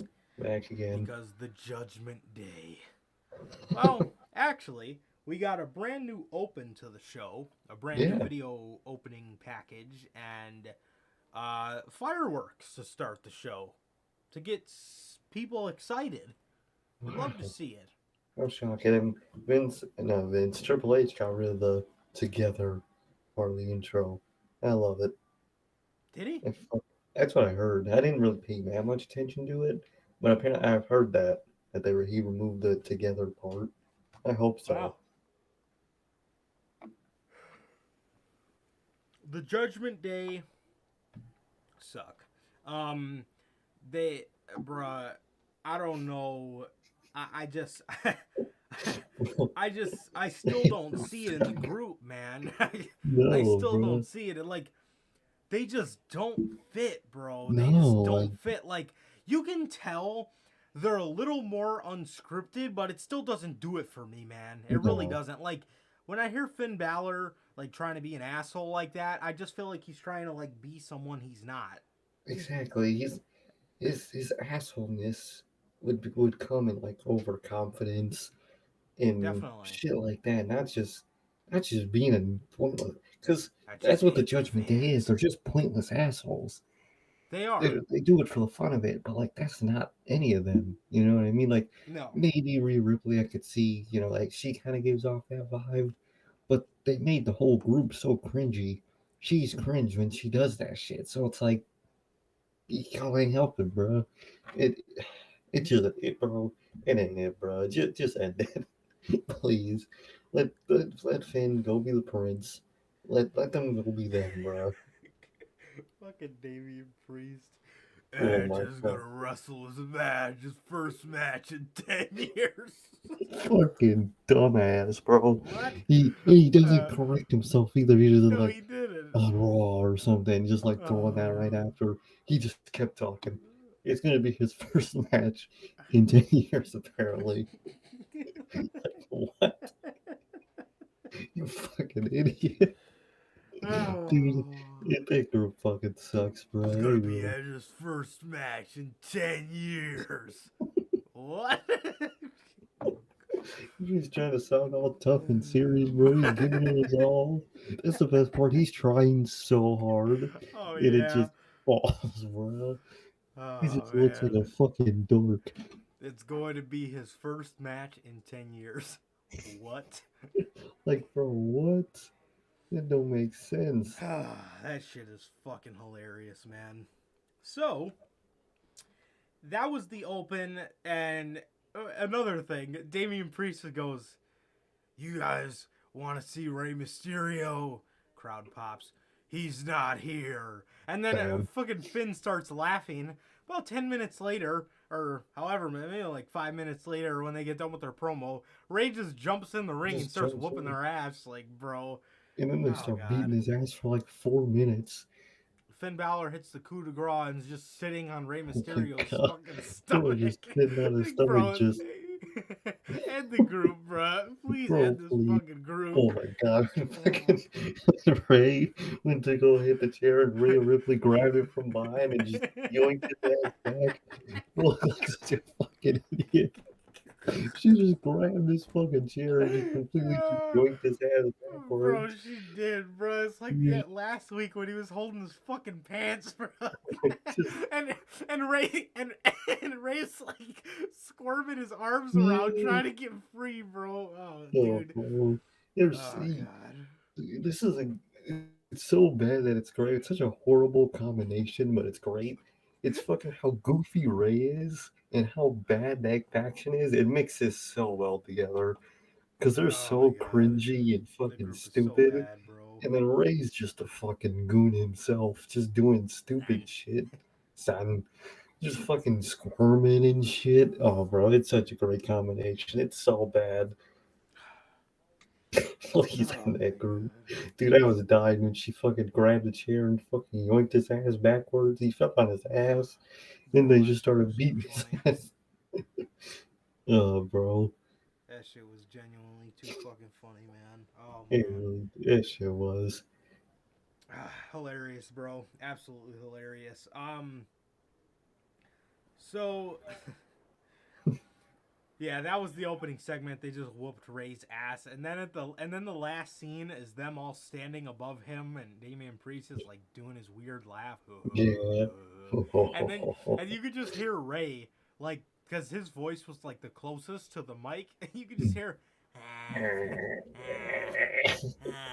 His puffy ass groans of pain and shit. Oh Dude, it's my god. amazing. It's so bad. I love it. It really is, bro. It really is. Oh lord. So next, Theory makes his return. I was genuinely not excited for this. I really wasn't. No. Be honest, I really wasn't. Uh, the one thing is though, I know he's coming back from his uncle passing, so I hope he's doing Mm, well. yeah, I hope he's As doing far as cool, that man. goes, but he's talking about how he's gonna cash in and how he keeps learning from his mistakes. And Dolph Ziggler comes up and he says, what made my cash in so special, one of the best ones. Actually, before Seth happened, Dolph probably had the number one cash in. Yeah, I would say That was epic. that shit was dope. It really was. So, um, Dolph said, the reason what made mine so special was because I didn't get everything handed to me. And then Theory just starts making fun of his ass, talking about yours might have been special, but your career pretty much went to shit. afterwards, and you never followed up on it. These two started brawling. I did not notice this, but apparently while they were brawling, there was somebody's hand holding a door open. And Yeah, according to these experts, it's the Fiend. Oh my god, they see a fucking glove. Oh my god, it's the Fiend. Like, bro, y'all now watch NXT? Dexter always had those fucking like biker gloves on. yep, yep. Like, bro, oh, bro, literally with these idiot, bro, I can't wait for Wyndham to just show up somewhere, so everything can stop being the Fiend. Literally, It's bro, they everything. see a glove It's in the everything. fucking background, like, oh, bro, that's the fucking Fiend. Yeah, that's a Fiend reference, bro. Just look at it, like, bro, just shut the hell up, bro. If I have to hear another The Fiend, I'm done, bro. Good lord. Seriously. So the Fiend was holding the door open. Um, yeah, man, it was him. So, Oh, bro, obviously, The Fiend. Gotta be. good lord. Um, so that was interesting throughout the night. There was also another moment where Drew McIntyre was Oh, yeah. walking through the backstage area, and he Mhm. just like starts getting like kind of sprayed Yeah. with the fire extinguisher, and he like looks. He's like, "What the fuck?" And somebody started the garbage And can it was on just fire. hey, bro, what is it, my high school? God damn. Shit, wild, bruh. But That's all I've been we planning there, bro. Apparently, it is my yeah, high school. we obviously ended up figuring out who this Hmm. was later in Yeah. the night. Next, we got Nikki ASH and Dewdrop. Drop. Shit heat. Did you hear she confirmed that she's talked to Triple H about doing a name change? Oh, thank God. Please be talking to him about that. Be Piper Niven again. Good Seriously. Lord, do drop. Doo doo. Do. Good Lord. So she, Come.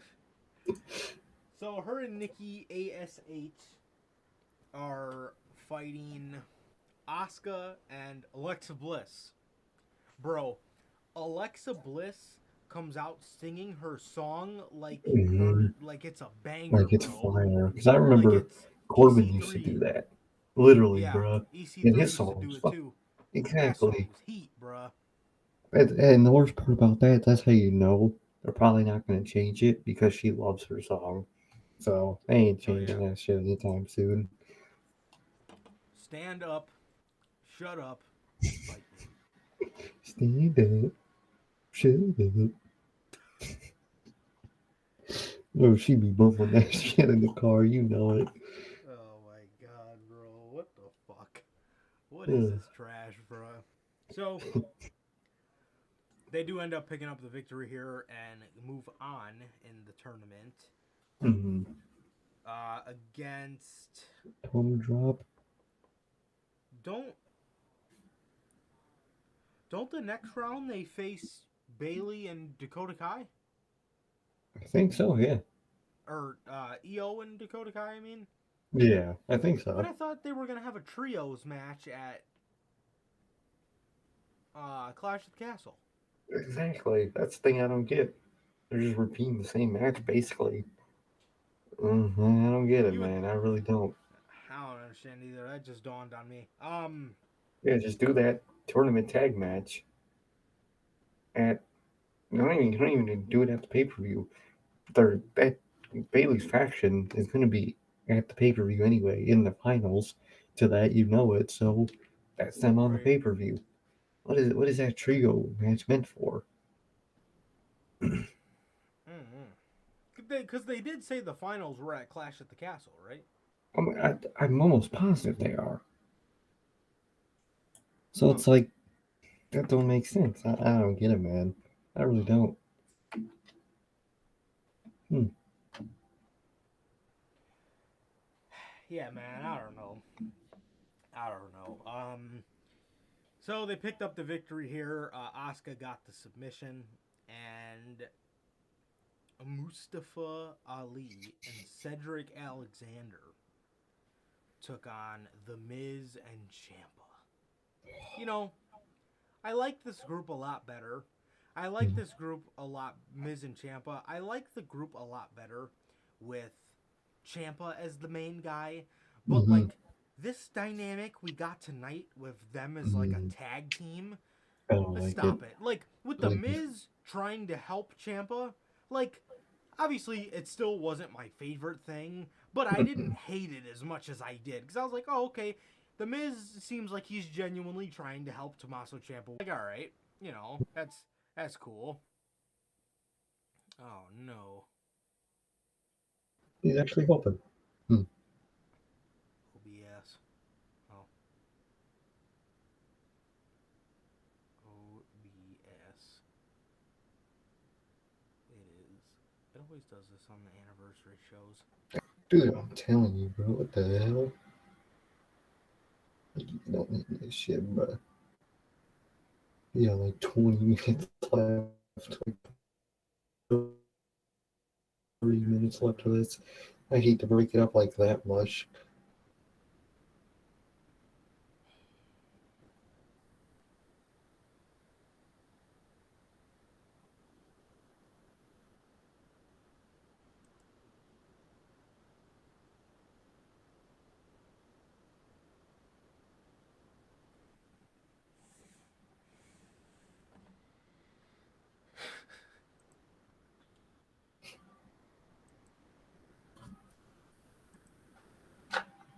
Okay, I think we're good. Stand Mm. up. Stand up. Shut up. Fuck. Who Oh, wrote those lyrics? Bro? They were really in the studio thinking that was fire. They're on their edge arc. I swear, bro. You think you know me? You never Never did. did. I Bro, let think the that shit finals is flame. the week of Clash at the Get. Oh, okay. Oh, okay. Okay. That makes more sense. Yeah, definitely. Um, so sorry for the little hiccup Stint there. for a Um, minute. I like the Miz and Champa a lot better when it seemed like Champa was the main guy in the group, but now that we have like this tag team dynamic with them, please make it Mm-hmm. stop. And then Champa screaming, "We are awesome." Get that. Nah, Get the fuck out of here, bro. Stop I'm it. telling you, bro. I'm just waiting. I'm just waiting for the moment that Miz tries to turn, and I would really hope Ciampa just does it right before he does, and just fucking beats the hell out of him. I would love that. I really would. I really would. Maybe he could add some fucking edge to the Miz's character. Hmm. And I would Um, love for fucking Ciampa to say something like, just some cool Ciampa shit like that. That ain't the first time. Like you try to do that to me. Like I didn't do it to my own best friend or some shit. He could say some cool shit with that. the Gargano hint. Yep, Hmm. definitely, bro. So that was that. That was that. They beat Ali and Alexander. All right. We're actually seeing these guys on TV, so that's a good Yeah, thing. that's nice. One of my favorite parts about the show was Drew McIntyre came out for his Oh, promo. bro.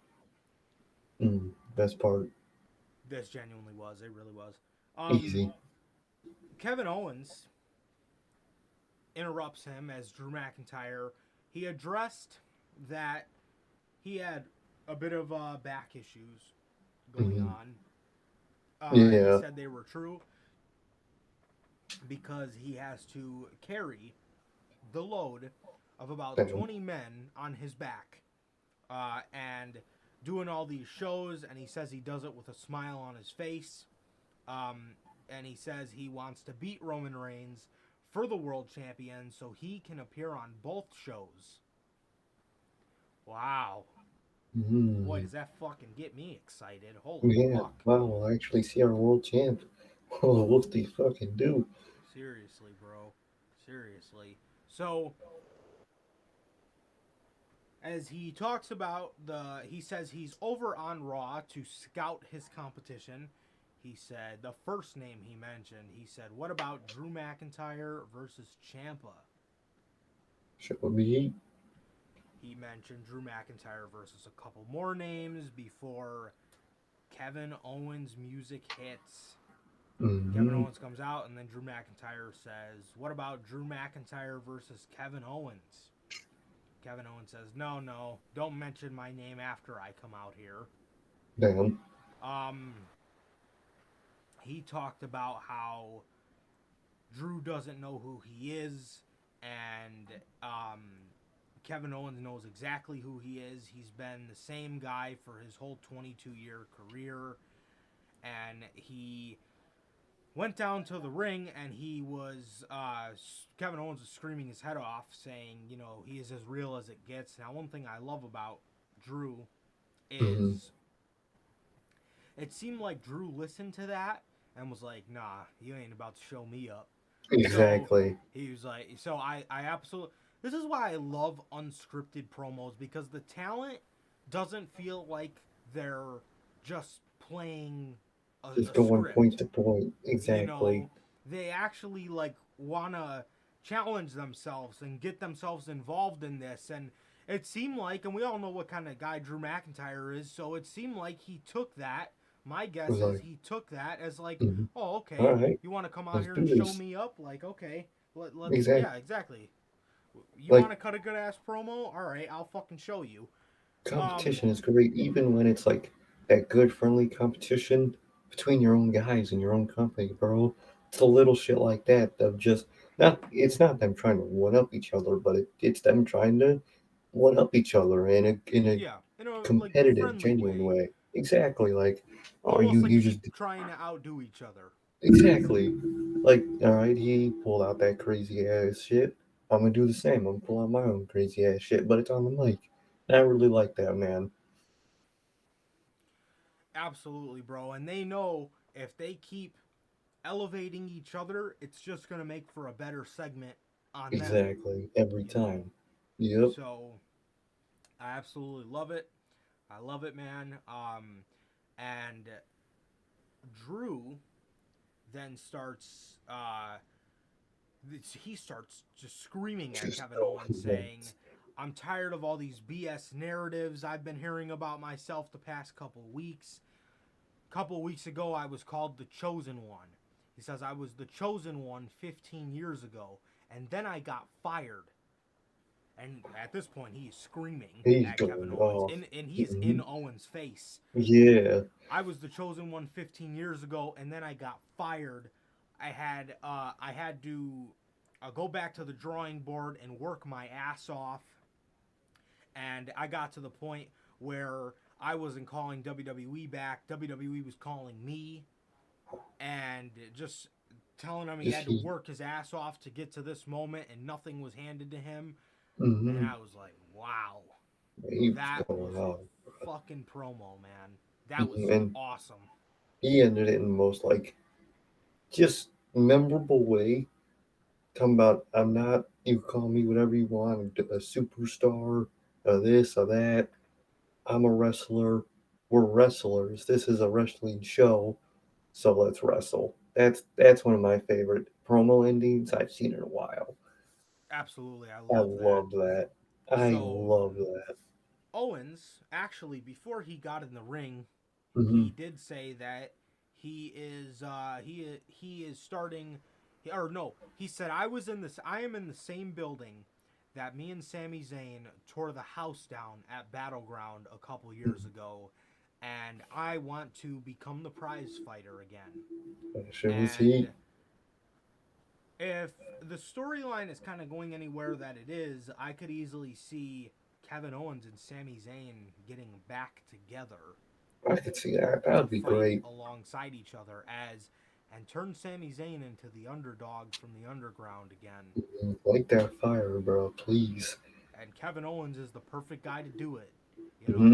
Because KO said he wants gold. He said, I don't care if it's U.S. Intercontinental or tag. Sami Zayn, bro, that should be heat. And KO Absolutely. said a hard ass line right after Drew finished his promo. He said, "You're no prize, but let's Mhm. fight." That shit was I heat. yeah, I was just going to bring that up, man. So That shit was heat. look at that, man. Not a pussy heel. Kevin Owens Wow. was like, let's fucking go. Love it. That's how it should be, bruh. It really should. Yeah, he told Drew, he said, you're no prize, but let's fight. Fire. Straight flames. Absolutely. They put on a damn good match. They wrestled for a good 15 minutes. Drew was Mm-hmm. about to hit the final Claymore, and the Usos come out. And the Usos came out and attacked Drew. They came out and attacked McIntyre, man. I honestly think Drew is going to end up taking a belt. I don't know I which think only belt. one. And I think they're going to move him and Cross in the draft because I think they want to continue this. And I Oh, think they're no. going to put him and Cross on Raw and have Mhm. them fight for one of the world titles. And then Roman's still going to have the Universal on SmackDown. That's how I think it'll be. Definitely, I could see them putting like a Seth on SmackDown or somebody like that. I could definitely see them doing that. Yeah. Especially if, because I feel like Cody's going to come back to SmackDown. So I feel like they might want Seth over there too. Exactly, to tie all those ends and whatnot. Mm-hmm.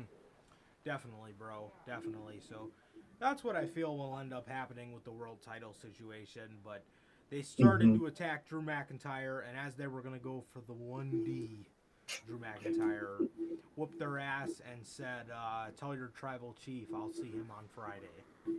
Shit's heat, bruh. And then Shit's Kevin heat. Owens also said to the Usos, tell your tribal chief he owes me one for, Hmm. beating up McIntyre a little for him. So, Exactly. man, next we got Veer. What? And like, why is he here just being weird Veer again? Yeah, I mean, Like, a lot less of him acting like a rabid dog, yeah, but it still he's still seems just really. generic, quiet, big guy. Yeah, a lot of things like this, man. It's like, why? Why are they Hmm. here? No Omo Yeah, tonight. I that is like still that. nice. No homo.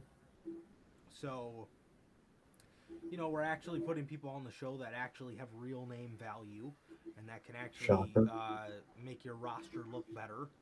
So, what a concept. Look at that. Exactly. Veer beat a jobber in 2 minutes. Why? Why? Literally. Why?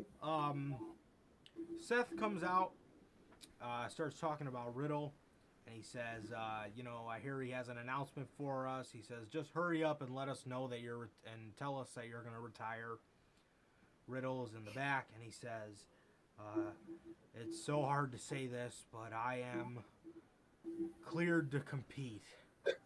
Seth was, and then he says, the next time I see you, I'm going to whoop your ass pretty much. And Seth was like, oh, whatever, shrugging it off. And then Matt Riddle says, actually, I'm not in my mom's basement. I am here at Raw, and I'm coming out there. He came out there. Riddle, I really like this touch. Riddle slid in the ring. Seth went to go for the stomp as he was like sliding in the ring. Riddle Hmm. slid back out really quick and then swept his feet out from under him.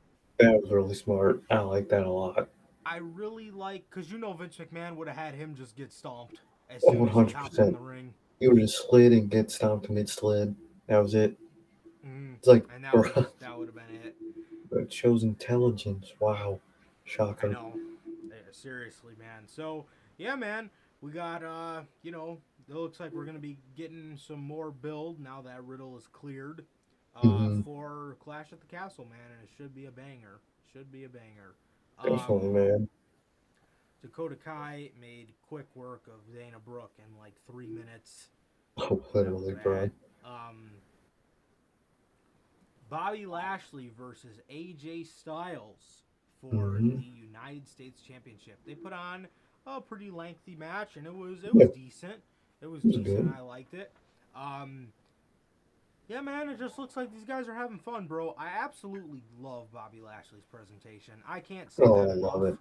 Like, bro, when you hear like those Mm-hmm. drums going off, Hmm. doom, doom, doom, That shit is so That heat. shit's And then heat, bro. he's like standing there on the little podium, hyping himself up, and then his pyro Spotlight. is perfect, bro. Oh, it's perfect, bro. I love it. He has amazing presentation. He does, yeah, he does, and yeah, yeah. This was a really enjoyable match, man. Bobby Lashley ended up winning with a spear. Ciampa and Miz came out. Ciampa tried distracting Bobby Lashley as the Miz went to go cheat and hit AJ. Some guy hops over the barricade and Corey Graves is like falling out of his fucking chair. That was fucking That one, dude, he fantastic, fell right on Corey, bro. bro. It was so funny. There, And Jimmy fucking Smith's Billy like, Smith, Corey, watch he out. like grabbed him and tried to like pull him Yeah, out. I was yeah. like, bro. Um, so this guy hops the barricade. They drag him out, and right before they get him back over the barricade, you can clearly tell that it is again for the second week in a row. Coincidentally, during an AJ Styles segment, Dexter Loomis again. Man. So it's now Wyndham, guys. It was Dexter who held his hand in the door so he can get in the arena. And let a garbage can on there. Exactly, man. So yeah, it's now Wyndham, guys. It's now Wyndham. No, exactly, bro. It's just Dexter fucking Loomis. It's interesting, man. Awesome match. Awesome, storytelling here. AJ Styles was still kind of shooken up from just distraction by the Miz, and then the stuff with Dexter Loomis. He ended up getting speared into oblivion, and Bobby Lashley won the match and retained the U.S. title as he continues to add prestige to it, which I can appreciate, man. Hell yeah, man. Hell yeah. Shit was dope. Shit's been dope with that U.S. title and Bobby Lashley. It really has, bro. It really has. And then in the main event, it was Dolph Ziggler versus Austin Theory as Dolph Ziggler continues to groom him. They gotta stop saying that, bro. Bro, they gotta stop. So yeah, man. I mean that there's that, and it really didn't do nothing for me. Yeah, I mean it went a good 10 minutes, man. It went a good 10-15 minutes, but that was the main event of the show. He just hit A-Town down, and that was pretty much it. He beat Dolph. Who Shocker. So beat Dolph, literally. Yeah, man. So that was that was that. It was. Yeah, the ending was kind of lackluster. But I mean that's. I just don't really care about Austin Theory, man. I mean I like him. You know what I mean? I like him, but I don't care that much. Yeah, I really don't. To be honest, He was better as just like a faction member or just like a supporting piece of the roster. Yeah, that's what he is, bro. He's a supporting piece. He ain't a main event. He's not next up guy. No, I mean really not not. now at least. Not Exactly. Now, at least, so not anytime soon. Definitely, bro. Definitely. So yeah, man. So that was Monday Night Raw, and that was pretty much the week of wrestling, man. So that was everything I got to go over. Definitely, man. That was pretty much about it, man. That was pretty Same, much about man. it. Same. So yeah, decent episode. Fresh News says, did you guys see the gloved hand in the background? Yes, that was Dexter Loomis. Yeah. Dexter Loomis, man, getting himself in the arena. So, yeah, man, that is going to do it for this edition of the Notorious Sales Podcast, man. And that is going to do it for another great edition of Notorious Unscripted. And happy 2-year birthday to Unscripted, man. So, hell yeah. Happy 2 years, it's been a hell of a ride. It's been a hell of a ride man. up until this point, and there's no end in sight, man. So I'm super excited to see what the future of this show holds, man. And it's only up from here, bro. It's only up Definitely. from here. So let's keep it going. And yeah. So with that is gonna do it for this edition of the Notorious Sales Podcast, man. That is going to do it for this edition of Notorious Unscripted. Once again, it has been always a pleasure for my Johnny Mayhem. No, it's Sir K. And that is going to do it for this edition of the Notorious Heels podcast, man. That is going to do it for this edition of Notorious Unscripted. So with that, please like, comment, and subscribe. And we will see you guys on Friday with the news. Peace.